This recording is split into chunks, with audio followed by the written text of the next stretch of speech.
এই বাংলাদেশের তাফসীর মাহফিলে সভাপতি হবেন একজন আলেম।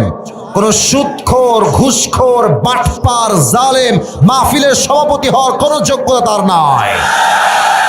আল্লাহ আমাদের সবাইকে বোঝার তৌফিক দান করুক। পড়েন সবাই আমিন।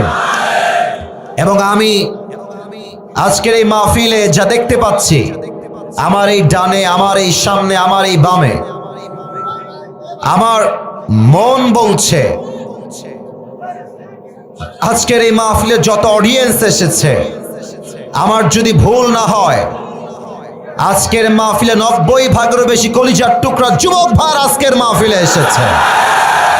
আল্লাহ এই যুবকদেরকে ইসলামের সৈনিক হিসেবে কবুল এবং মঞ্জুর করে নিক। পড়েন সবাই আমিন।